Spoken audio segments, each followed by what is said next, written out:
And welcome back to my channel. আশা করি সবাই ভালো আছেন এবং সুস্থ আছেন। আজকে হলো গণেশ চতুর্থী। গণেশ চতুর্থীর অনেক অনেক শুভেচ্ছা সকলের। গণেশ চতুর্থী মানে গণেশ পুজো খুব ভালো কাটুক। আমার বাড়িতেও করতাম পুজো, কিন্তু একটা দুর্ঘটনার কারণে আমি আর পুজোটা আর কি এখন আপাতত বন্ধ করেছি। ঠাকুর যদি চায় এক সময় আবার বড় করে গণেশ পুজো করব। আমার খুব ইচ্ছা আমার গণেশ ঠাকুর আমার বাড়িতে আসুক। আমার সেটা যদি ঠাকুর যদি চায় আমি আবার নিয়ে আসবো ঠাকুরকে পরে। এখন আপাতত ওই জন্য হচ্ছে না। গত 3 বছর আমি পুজো করেছিলাম, তো অনেকেই ব্লগে হয়তো দেখেছিলেন, তো সেই কারণে আর কি বলে দিলাম যে এখন আমি আর মানে গত বছর করছি না আর কি গণেশ চতুর্থী। আজকের মেনুতে আছে একদম সিম্পল মেনু, ঝোল ঝোল ভাত হবে,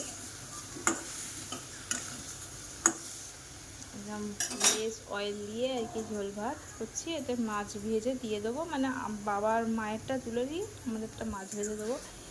এতে হচ্ছে শুশুনি শাকের চচ্চড়ি। সকালবেলা অনিমা আসেনি বলে আমি আজকে যেহেতু গণেশ চতুর্থীর জন্য উঠোনটা ঝাঁট দিয়ে দিলাম আর ঘরটা ঝাঁট দিয়ে দিলাম।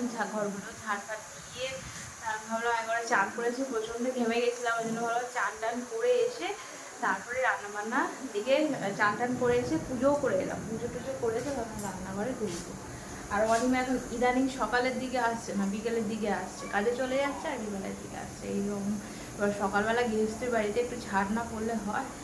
তো আজকে গণেশ চতুর্থী, তো আমি ভাবলাম না ঝাঁট দিয়েই দিই, ঝাঁট ফাট দিয়ে তারপর চা। এই যে শুশুনি শাকের চচ্চড়ি হয়ে গেল। আমার শাশুড়ি মা শ্বশুরমশাইরা ভাজা খেতে চায় না, ওই জন্য চচ্চড়ি করতে বলে, চচ্চড়ি করে দিলাম। খেতে কিন্তু ভালোই হয়।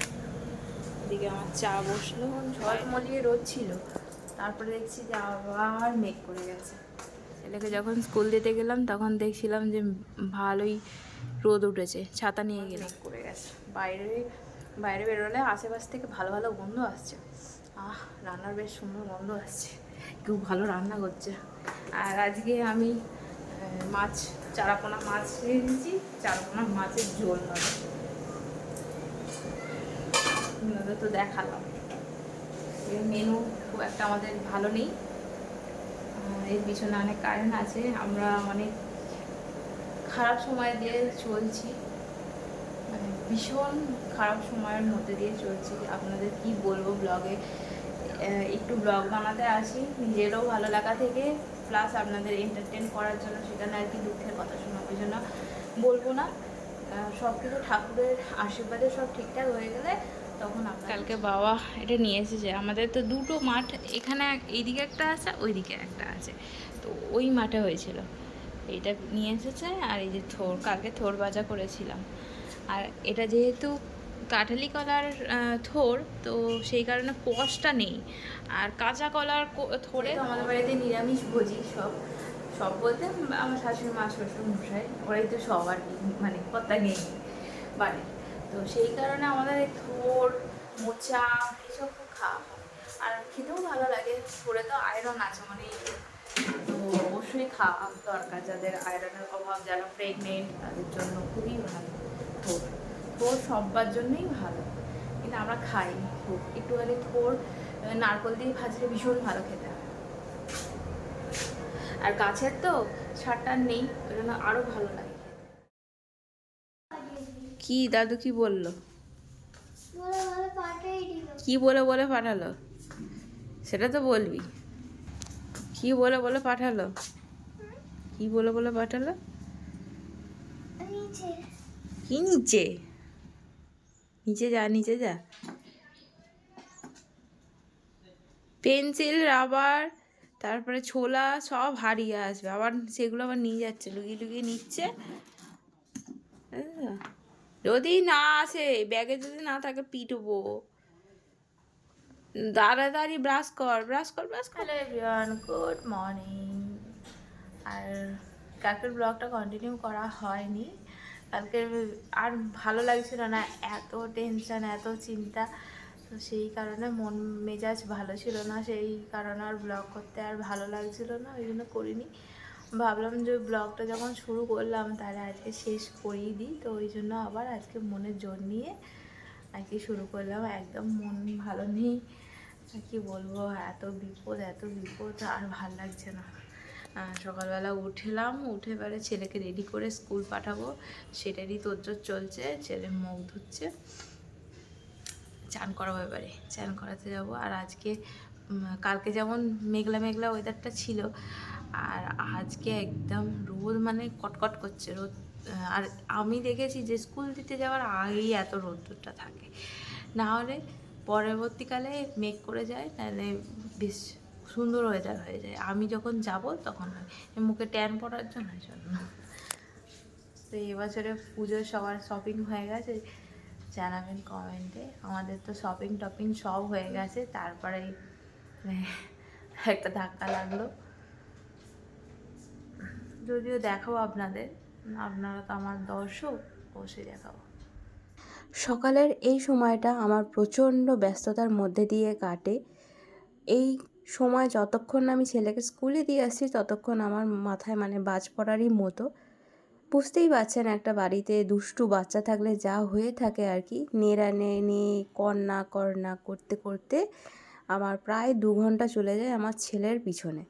তো সেই সময় যদি কেউ আসে আমাদের বাড়িতে, সত্যি আমার খুব বিরক্ত লাগে, কারণ ওই সময়টা আমার কাউকে সময় দেওয়ার মতো সময় থাকে না। কথা বলবো, বসে করব, সেই সময়টাই আমার কাছে থাকে না, কারণ প্রচণ্ড আমি ব্যস্ত থাকি।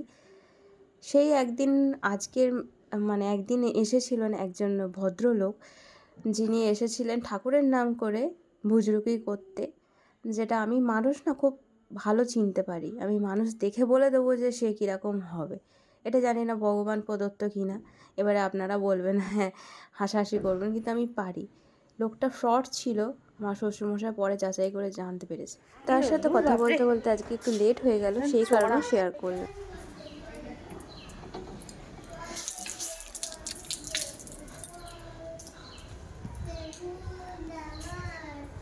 চ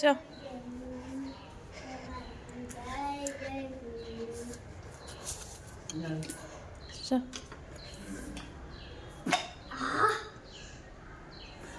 হয়ে গেছে, চলো চলো। আরে রাস্তা একদম চকচক করছে, একদম সাদা ধপ ধপ ধপ করছে। বল শোনা, এ চিনিস তুই দাদাকে? দাদাটাকে চিনিস? খেলিস? যে গরম বোতল নিয়ে যায়।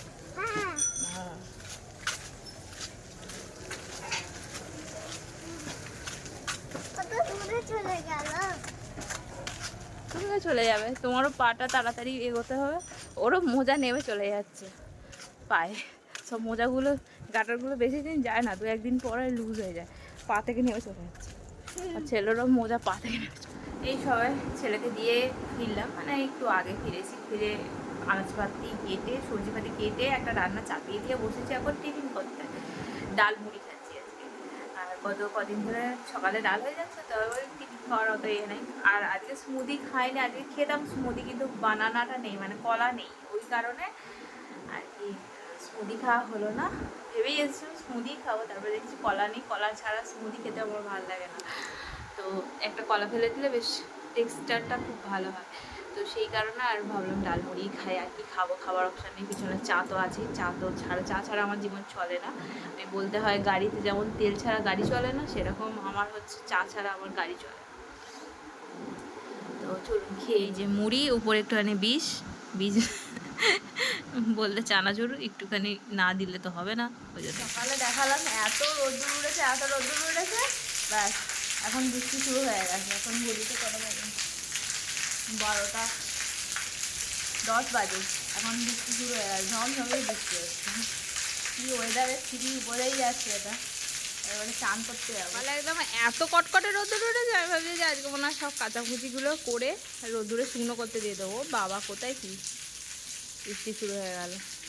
ওয়েদারের এখন আর কোনো ঠিক ঠিকানা নেই। পুজো করে এলাম, এসে বসলাম, রান্নাবান্না মোটামুটি হয়ে গেছে। মাছটুকু হবে, মাছটা বলেই হয়ে যাবে। একটু বসে নিই, তারপরে মাছ করবো। এখন বলিতে পারলে বলছে মনে একটা 1:30-এর মধ্যে আশা করছি কমপ্লিট হয়ে যাবে। সেরকমভাবে মাছ রান্না করবো না, এই হালকা পাতলা আর কি যুক্ত। তো তো গত কদিন ধরে সোশ্যাল মিডিয়ায় দেখছি একজন ইনফ্লুয়েন্সার, মানে কন্টেন্ট ক্রিয়েট করে আমার মধ্যেই আর কি। তিনি প্রেগনেন্ট ছিলেন, তো সন্তান হারিয়েছেন গত কদিন হলো হয়েছে। তো আমি দেখতাম ওনার ভিডিও, আমার ভালোই লাগতো, বেশ ভালো লাগতো। তো বিশেষ করে আমি শর্ট ভিডিওগুলোই দেখতাম, লং ভিডিও খুব একটা দেখতাম না, শর্ট ভিডিও দেখতাম না, বিভিন্ন রকম রান্না করতে প্রেগনেন্সি চলাকালীন যেটা করে থাকে। তো খুবই দুঃখের ব্যাপার, কি বলবো আর। সন্তান হারানো যে কি কষ্টের, সেটা একটা মাই বুঝতে পারবে, তাই না? 9 মাস পেটে ধরে সেখানে আমার কোলে আসার কথা, সেখানে তার কোল খালি আর কি।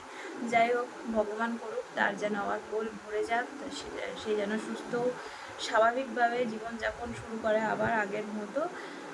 সব কিছু ভোলার শক্তি দিক। ভোলা হয়তো যায় না, এটা তো মনে থাকে, কি বলবো।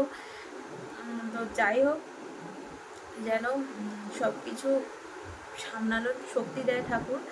তো সব কিছু সামনে নিয়ে আবার যেন ঠাকুর কোল আলো করে দেয়, তো এটাই চাইবো। আর সব থেকে বড়ো কথা, আমার প্রেগনেন্সির সময় আমার মনে হয় না কেন তখনকার দিনের আলাদা ব্যাপার ছিল, এখনকার দিনে আলাদা সিচুয়েশান হয়ে আছে। এখনকার কিছু সমস্যা থাকুক আর নাই থাকুক, ডাক্তার বলে দেয় বেড রেস্ট। তো ডাক্তারের কথা অনুযায়ী যদি বেড রেস্টই থাকা যায়, তাহলে 9টা মাস একটু কষ্ট করে বেড রেস্টে থাকাটাই দরকার। বেশি কিছু কাজবাজ না করে, জানি কন্টেন্ট ক্রিয়েটারদের অনেক কাজ থাকে, একটা চ্যানেল আছে, মানে অনেক কিছু ব্যাপার থাকে। তো কিন্তু আমার মনে হয় কিছু পাওয়ার জন্য কিছু ত্যাগ তো করতেই হয়। একটা টাইম পর সব ঠিক হয়ে যেত। কিন্তু এটা খুব প্যাথেটিক অবস্থা। আমার যখন নিজের প্রেগনেন্সির সময় আমাকেও ডাক্তার বলেছিল বেড রেস্টে থাকতে, কারণ আমার প্রথম যখন আমি কনসিভ করি তার 2-1 দিনের মধ্যে আমার আর কি ব্লিডিং হচ্ছিলো একটু একটু, সেই কারণে বেড রেস্ট দিয়ে দিয়েছিলো। আমি এই ঘরটাতেই থাকতাম, এই যে ঘরটা দেখতে পাচ্ছেন, এই ঘরটাতেই আমি থাকতাম। এই ঘরটাই আমার জীবন ছিল 9টা মাস।